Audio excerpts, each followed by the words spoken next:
Hello बच्चों, let's see the question.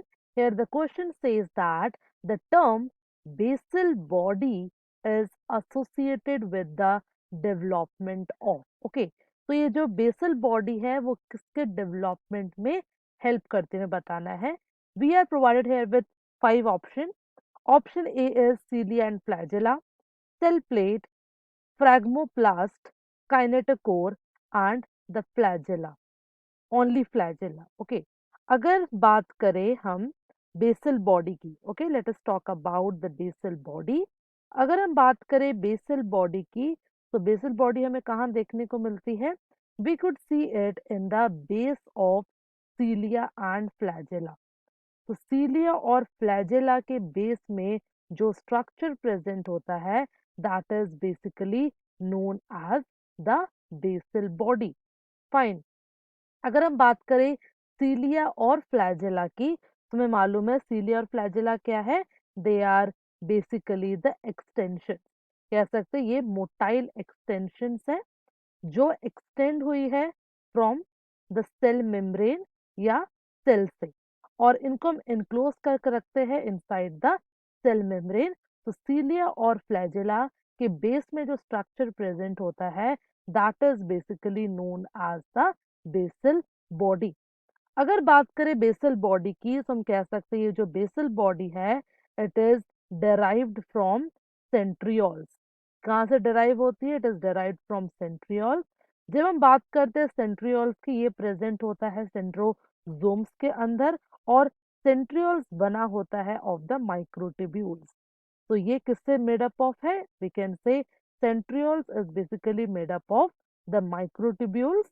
तो अगर स्ट्रक्चर बनाएंगे, तो मान लेते हैं अगर ये हमारा सेंट्रोजोम है, तो सेंट्रोजोम के अंदर हमारे पास ट्यूब्यूलर स्ट्रक्चर है सेंट्रियोल्स का. हमारे पास पेयर ऑफ सेंट्रियोल प्रेजेंट होता है, और ये जो दोनों ट्यूब्यूलर स्ट्रक्चर है, they are basically perpendicular to each other. तो ये माइक्रोट्यूब्यूल से बना हुआ है. फाइन. तो हमने यहाँ पे देख लिया कि ये जो बेसल बॉडी है, इसको हमने डिराइव किया from the microtubules, and it plays a very important role in the development of cilia and flagella, because ये जो माइक्रोट्यूब्यूल है, it is made up of a large number of proteins like tubulin and actin. तो ये एक proteinaceous structure है. Okay, तो जो हमारा करेक्ट आंसर यहाँ पे होगा, that is cilia and flagella. अगर हम बात करें दूसरे ऑप्शंस की, for example if we talk about option B, that is cell plate. Cell plate किस में हेल्प करता है? It basically help in dividing the cell into two equal half. अगर हमें सेल को टू इक्वल हाफ में divide करना है, then cell plate is playing a very important role. तो ये ऑप्शन हमारा गलत हो जाएगा.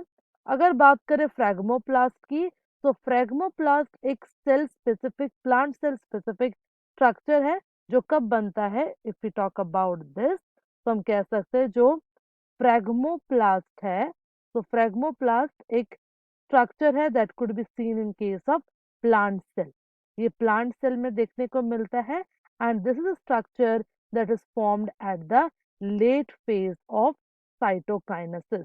तो साइटोकाइनेसिस का जो लास्ट फेज है, उसमें हमें देखने को मिलता है फ्रैगमोप्लास्ट. दैट्स वाई हमारा ये ऑप्शन भी गलत हो जाएगा. अगर बात करें काइनेटोकोर्स की, तो काइनेटोकोर्स को हम देख सकते हैं इनसाइड द सेंट्रोमियर. तो ये सेंट्रोमियर के अंदर प्रेजेंट होता है. दैट्स वाई ये ऑप्शन भी हमारा गलत हो गया. So from this we conclude that the basal body that is present at the base of cilia and flagella help in the development of both cilia and flagella and not only the flagella. That's why जो हमारा correct answer यहाँ पे होगा, that is option A. So we can say the final answer will be option A, that is cilia and the flagella. I hope you understood it well. Best of luck.